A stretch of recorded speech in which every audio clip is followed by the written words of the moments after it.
पता है कि गांधारी के श्राप के चलते जैसे ही द्वारका नगरी डूबी, श्री कृष्ण ने भी अपना देह त्याग दिया। पर क्या आपने कभी सोचा है कि श्री कृष्ण की प्रिय, उनके दिल के सबसे करीब राधा रानी की मृत्यु कैसे हुई? आखिर उनकी अंतिम इच्छा क्या थी और उन्होंने श्री कृष्ण से ऐसा क्या मांग डाला जो आज भी चर्चा का विषय है? ये एक ऐसी प्रेम कहानी है जो समय से भी परे है। ये वो बंधन है जो तन से नहीं, आत्माओं से जुड़ा हुआ है। तो दोस्तों, आज हम जानेंगे राधा रानी की मृत्यु का असली रहस्य और उनकी अंतिम इच्छा की अनसुनी मगर रोचक कथा जो आपको हैरान कर देगी। आज की वीडियो अत्यंत ही ज्ञानपूर्वक और प्रेरणादायक है, इसलिए इस कथा और इस रहस्य को समझने के लिए वीडियो को पूरा जरूर देखें, क्योंकि इस कथा को पूरा सुनने से आपका जीवन सफल हो जाएगा। तो चलिए इस रहस्यमयी कथा को शुरू करते हैं। लेकिन उससे पहले अगर आप चैनल पर नए हैं तो वीडियो को लाइक करके चैनल को सब्सक्राइब जरूर कर लें और कमेंट में लिखें राधे राधे। बरसाने की वह पुरानी पगडंडियां जहां पर कभी श्री कृष्ण अपनी लीलाएं किया करते थे, आज भी वहां एक गूंज बाकी थी, प्रेम की, हंसी की, बांसुरी की और उस दुख की जिसने युगों से प्रेमियों को जिंदा रखा है। पर इस कहानी की शुरुआत न तो बरसाने की उन गलियों से होती है और न ही वृंदावन से। इस कथा की शुरुआत होती है एक कुंज से, जहां वृद्धा हो चुकी राधा अपने अंतिम समय की प्रतीक्षा कर रही थी। अब वो पुरानी वाली राधा नहीं रही, अब वो वृद्धा हो चुकी थी। उनका शरीर झुक चुका था, लेकिन आज भी उनका हृदय उसी किशोरी राधा का था जो केवल श्री कृष्ण के लिए धड़कता था। उनके चेहरे पर झुर्रियां आ चुकी थी, लेकिन आज भी जब कोई बांसुरी बजाता तो उनके चेहरे पर रौनक आ जाती, एक हंसी सी छा जाती, मानो पुरानी यादें ताजा हो गई हों। कृष्ण जब मथुरा छोड़कर चले गए, तब उनके वियोग में राधा ने न तो किसी से विवाह किया और न ही कहीं आश्रय लिया। वे अकेली ही वृंदावन के एक एकांत कुंज में रहने लगी। उनका दिनचर्या हर दिन सामान्य रहता था।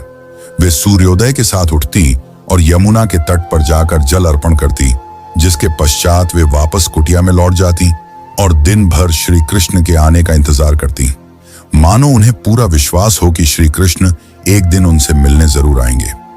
गांव वाले राधा को साध्वी समझते थे। उन्हें उनके बारे में कुछ नहीं पता था।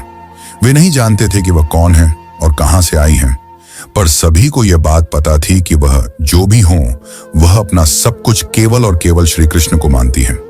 एक दिन राधा अपने दैनिक दिनचर्या के तहत यमुना के तट पर जल अर्पण कर रही थी। तभी उन्होंने अचानक आसमान की ओर देखा। हवा में सन्नाटा सा छा गया और उनके हृदय में एक कंपी सी दौड़ गई, मानो पूरा ब्रह्मांड उन्हें कुछ कहना चाह रहा हो। और उसी दिन शाम को वे अपनी कुटिया के बाहर तुलसी के पौधे के पास बैठ गईं और उन्हें प्रणाम करते हुए कहा कि अब मेरे जाने का समय आ गया है, पर मैं यूं ही नहीं जाऊंगी।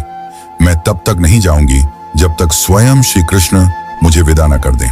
राधा ने कहा कि मैं अपना देह तभी त्यागूंगी जब श्री कृष्ण अपने साक्षात रूप में मेरे सामने आएंगे और प्रेम से मेरा नाम पुकारेंगे, राधे।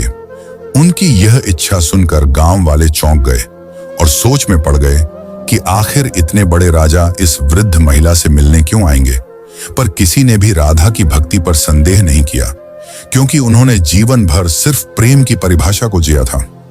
उनके मन में श्री कृष्ण का अद्भुत प्रेम था और दूसरी तरफ द्वारका में बैठे श्री कृष्ण, जिनके पास सब कुछ था, पर फिर भी उनका दिल आज सूनापन झेल रहा था। कहते हैं ना कि सब कुछ पाकर भी आदमी के पास कुछ नहीं होता। आज श्री कृष्ण की हालत भी वैसी ही थी, लेकिन उन्हें अब अंदर से एक खिंचाव सा महसूस हो रहा था। उन्होंने अपनी आंखें बंद की और राधा की पुकार उनके कानों में गूंज पड़ी। इस पल श्री कृष्ण की आंखों में आंसू थे, पर हृदय में सुकून। उन्होंने तुरंत सब कुछ छोड़कर उसी पल एकांत कुंज की ओर प्रस्थान किया, जहां राधा रानी उनका इंतजार कर रही थी। जब श्री कृष्ण वहां पहुंचे तो राधा कुटिया के बाहर तुलसी के पेड़ के पास बैठी हुई थी। उनकी आंखें बंद थीं और वे ध्यान में लीन थीं। कृष्ण ने धीरे से कहा, राधे। यह शब्द सुनकर राधा की आंखें खुली और उनके चेहरे पर एक चमक छा गई।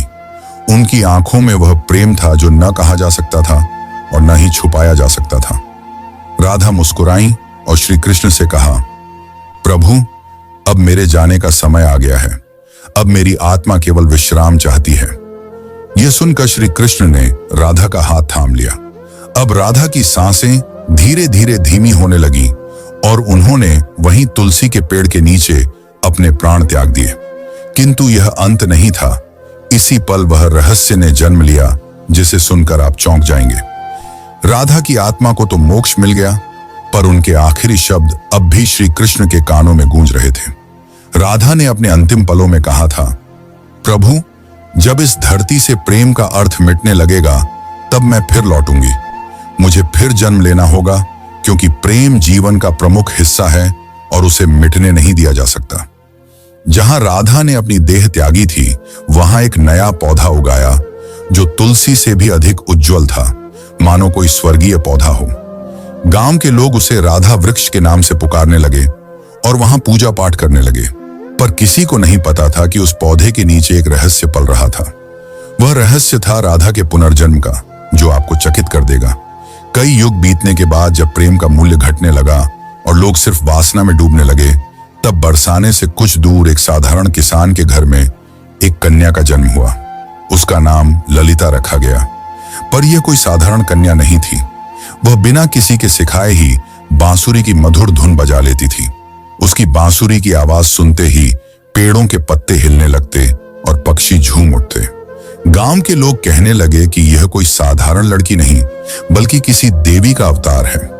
वे कहते कि इसे देखकर राधा की याद आ जाती है। ललिता जब 7 साल की हुई तो एक दिन वह यमुना के किनारे बैठी थी। उसी वक्त एक संत वहां से गुजरे। उन्होंने ललिता को देखा और जब उसकी आंखों में झांका तो वे मंत्रमुग्ध हो गए। उन्होंने कहा, वही आंखें, वही चंचल मुस्कान, राधा तुम लौट आई। ललिता को अक्सर सपने में एक सुंदर श्याम वर्ण पुरुष दिखाई देता, जो कोई और नहीं बल्कि श्री कृष्ण ही थे। वे कुछ नहीं बोलते, बस बांसुरी बजाते रहते। उस बांसुरी की धुन ललिता के दिल को छू जाती। एक दिन ललिता ने अपनी माँ से पूछा, माँ, ये प्रेम क्या होता है? माँ ने जवाब दिया, तू अभी बच्ची है, तुझे प्रेम का क्या पता।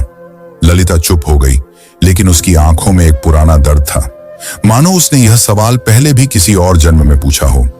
जब ललिता 13 साल की हो गई तो एक दिन वह यमुना तट के पास बैठकर बांसुरी बजा रही थी कि तभी अचानक उसकी बांसुरी से अलग धुन निकलने लगी। वही धुन जो श्री कृष्ण उनके सपनों में आकर बजाया करते थे। अचानक वहां की जमीन थोड़ी सी फटी और एक मूर्ति सी दिखाई दी। ललिता ने उस मूर्ति को निकाला। वह मूर्ति एक स्त्री की थी जिसने बांसुरी पकड़ी हुई थी। जैसे ही ललिता ने उस मूर्ति को अपने हाथ में उठाया, उस मूर्ति से एक दिव्य आवाज निकली जिसने कहा, तुम लौट आई राधे। ललिता चौंक गई। आखिर यह कौन थी और क्यों उसका नाम राधे पुकारा जा रहा था? तो चलिए जानते अब आगे की कथा, जो और भी रोमांचक और रहस्यमयी है। लेकिन उससे पहले अगर वीडियो अच्छी लग रही हो तो इसे लाइक करके कमेंट में राधे कृष्ण जरूर लिखें। उस दिन के बाद ललिता का व्यवहार बदलता जा रहा था। अब वह गहराइयों में सोचने लगी थी। वो जानना चाहती थी कि वह कौन है और उसका जन्म क्यों हुआ है। आखिर क्यों उसे प्रेम और कृष्ण जैसे शब्द इतना आकर्षित करते हैं। उसी दौरान एक संत हिमालय से कई वर्षों की तपस्या कर बरसाने लौट रहे थे। जब उन्होंने ललिता को देखा तो वे स्तंभ रह गए। वह बोले, युगों पहले मैंने यही आंखें राधा की देखी थी। कन्या, तुम इस युग की नहीं हो, तुम्हारा जन्म किसी उद्देश्य से हुआ है। ललिता ने पूछा, कौन सा उद्देश्य? तब उस तपस्वी संत ने अपनी आंखें बंद कर जवाब दिया, अभी के युग में प्रेम केवल एक शब्द बनकर रह गया है। तुम्हें उसे फिर से जीवन बनाना है। अब बरसाने की गलियों में एक नई कथा जन्म लेने वाली थी। दरअसल यह कथा नई नहीं बल्कि पुरानी थी, राधा के पुनर्जन्म की कथा। अब ललिता किशोर अवस्था में पहुंच चुकी थी। अब उनके मन में विचित्र सी बेचैनी थी, मानो कोई उन्हें पुकार रहा हो। रातों में ललिता यमुना के तट पर अकेले बैठती और उस अज्ञात पुरुष की कल्पना करती जो उन्हें सपनों में दिखाई दिया करते थे। एक दिन ललिता ने अपनी मां से पूछा, मां, क्या प्रेम बिना कहे भी हो सकता है? तब उनकी मां ने जवाब दिया, बेटी, सच्चा प्रेम तो वही होता है जो कुछ कहे बिना ही हो जाए। पर ललिता तो कुछ और ही सोच रही थी। उसका हृदय उस व्यक्ति के लिए धड़क रहा था जिससे वो कभी मिली भी नहीं थी। एक दिन उस स्वामी ने ललिता को अपने आश्रम में बुलाया और कहा, राधे, अब समय आ गया है। कृष्ण इस युग में जन्म ले चुके हैं, पर इस युग में उन्होंने एक ब्राह्मण के रूप में जन्म लिया है और तुम्हें उन्हें ढूंढना पड़ेगा। यह सुनकर ललिता खुशी के मारे झूमने लगी, क्योंकि जिस पल का उसे इंतजार था वो आने वाला था। पर एक समस्या थी, ललिता श्री कृष्ण को पहचानेंगी कैसे? तब उस संत ने कहा, जब वे तुम्हारे सामने आएंगे तो तुम खुद ही उसे पहचान लोगी। पर ध्यान रखना, इस बार परीक्षा और भी ज्यादा कठिन होगी, क्योंकि अब युग बदल चुका है। अब तुम्हारा प्रेम व्यक्तिगत नहीं रहा, बल्कि अब तुम्हें लोगों और समाज का सामना करते हुए पूरे संसार को प्रेम का अर्थ समझाना होगा। अब श्री कृष्ण पुनर्जन्म ले चुके थे और एक नव युवक साधु के रूप में थे, जिनका नाम अनंतानंद था, जो लोगों को उपदेश दिया करते थे। पर कोई नहीं जानता था कि असल में अनंतानंद हैं कौन। वे जब प्रवचन देते तो प्रेम की ऐसी वाणी बोलते कि लोग रो पड़ते थे। वे कहते थे, प्रेम केवल शरीर का नहीं बल्कि आत्मा का संबंध है। प्रेम का अर्थ ही है त्याग और समर्पण। पर अंदर से वे भी अधूरा सा महसूस करते थे। वे भी हर रात यमुना के तट पर जाकर बैठ जाते और उस अज्ञात स्त्री के स्वप्न में खो जाते। अब एक दिन संत के आदेशानुसार ललिता अपने माता पिता को प्रणाम कर अकेले ही अपने उस अज्ञात प्रेम की तलाश में निकल पड़ी। उनके हाथ में केवल एक छोटी सी बांसुरी थी और मन में दृढ़ निश्चय। वे गांव-गांव घूमती, कभी कथा सुनती तो कभी कई साधुओं से मिलती, इस उम्मीद में कि उसे उसका प्रेम मिल जाए। पर किसी साधु में वह तेज नहीं था जिसकी तलाश ललिता को थी। एक दिन उसे एक वृद्ध महिला मिली, जिसने उससे पूछा, बेटी, तुम इधर उधर क्यों भटक रही हो? तब ललिता ने कहा, मुझे किसी की तलाश है। उस वृद्ध महिला ने ललिता में राधा सा तेज देखा और उसे सुझाव दिया, बेटी, तुम अपनी यह बांसुरी बजाओ। जो तुम्हारे लिए बना होगा वह स्वयं ही धुन सुनकर तुम्हारे पास खींचा चला आएगा। जिसके पश्चात ललिता ने ऊंची पहाड़ी पर चढ़कर अपनी बांसुरी बजाई और ठीक उसी पल उसे कई मील दूर अनंतानंद की आंखें भर आईं। ललिता अब तक 8 गांव पार कर चुकी थी। हर गांव में वह अपनी बांसुरी बजाती, मगर अब तक उसे वह नहीं मिल पाया था जिसकी उसे तलाश थी। ललिता को अनंतानंद के आसपास होने का एहसास होता, मगर वह उसे ढूंढ नहीं पा रही थी। अब वह थक चुकी थी, जिसके बाद उसने प्रण लिया कि यदि अगली पूर्णिमा की रात तक उसे वह नहीं मिला तो वह यमुना में कूदकर अपनी जान दे देगी। उस दिन आखिरी बार ललिता ने बांसुरी बजाई। उसकी धुन वैसी ही थी जो किसी को अंदर तक भिगो दे। उसी पल हिमालय में बैठे अनंतानंद को वह ध्वनि सुनाई दी। उसे वह ध्वनि काफी प्रभावी लगी, मानो उसने कई वर्षों बाद वही ध्वनि सुनी हो जो उसे पुकार रही हो। अनंतानंद ने तुरंत ही हिमालय छोड़ दिया। ठीक उसी रात ललिता को फिर से स्वप्न आया, पर इस बार स्वप्न काफी अलग था। इस बार श्री कृष्ण और राधा यमुना के तट पर बैठे थे और राधा श्री कृष्ण से पूछ रही थी, प्रभु, क्या इस बार भी मेरी प्रेम कहानी अधूरी रह जाएगी?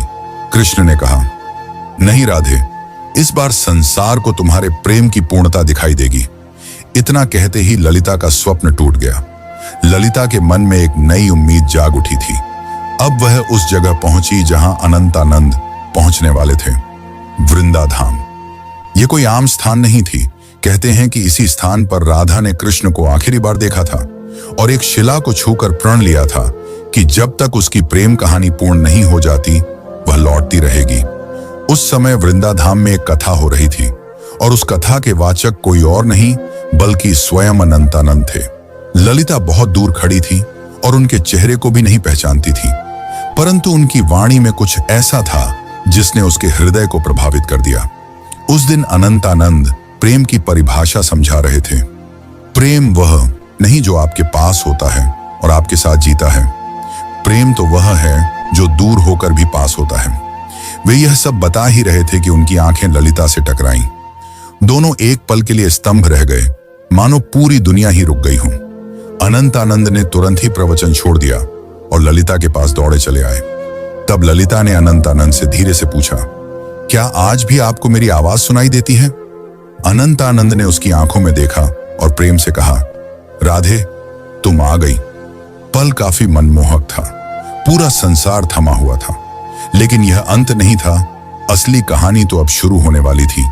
अचानक मौसम खराब होने लगा और बादल काले पड़ गए, और तभी वहां एक साधु कुरंगनाथ प्रकट हुए, जो नहीं चाहते थे कि राधा और कृष्ण फिर से मिलें, क्योंकि उसे ऐसा लगता था कि अगर राधा और कृष्ण फिर से मिल गए तो प्रेम को धर्म से ऊपर का स्थान मिल जाएगा, जो कि समाज की जड़ता को तोड़ डालेगा।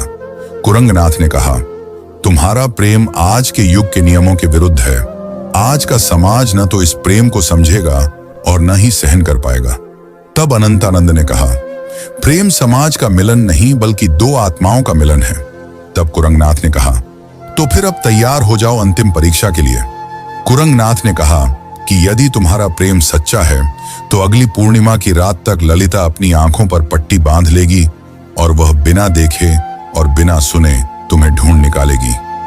यदि वह इसमें असफल हो जाती है तो दोनों को फिर से युगों युगों के लिए बिछड़ना होगा। अनंतानंद यह सुनकर मौन रह गए, पर ललिता ने बड़े ही प्रेम पूर्वक और शक्ति से कहा, मुझे आपकी यह शर्त मंजूर है। पूर्णिमा की रात पास आ रही थी।